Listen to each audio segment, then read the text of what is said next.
No one ever thinks that they would be homeless. And sometimes life just takes you there. And when you can't find a job, you can't afford a home. Sometimes it's just a slow, progressive spiral downward. I knew that my life meant more, and I was hanging on to that idea.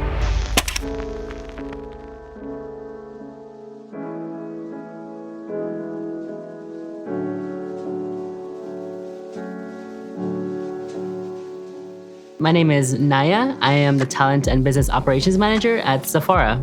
I am a trans Asian American, and my pronouns are she and her. I predominantly grew up in a small town in northern Minnesota.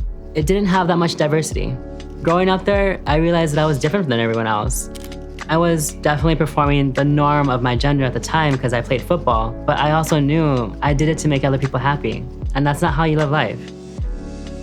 I remember when I was in a job, I was gonna tell my manager at the time, hey, I'm transitioning. They said that I applied as a male and I should continue to be presenting that way. A month later, I quit, and a year later, I moved. Sometimes when you don't fit the mold, you become outcasted.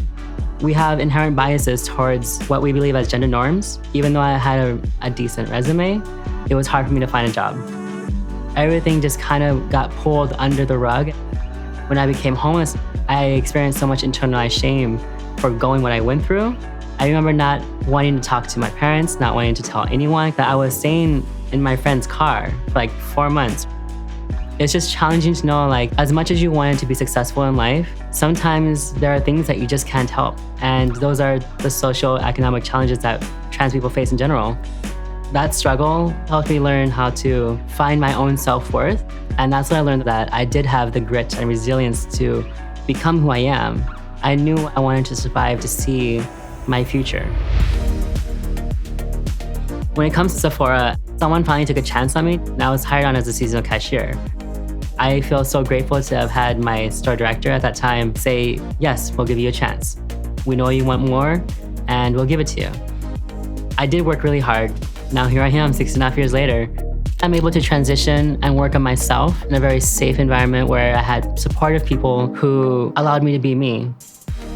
Something that I love about being Lao is the food, the culture, also a respect for elders. And when it comes to the anti-Asian attacks that are happening right now, it makes me angry. But this is why representation matters. Being seen in the media will only help grow people's empathy and humanize our experiences, as opposed to using our physical embodiment to separate us.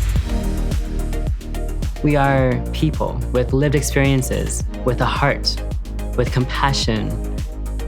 Being here today, it means a lot to me. It means that I have a space to exist, a space to grow. This only highlights the fact that we are moving in a direction that is more inclusive.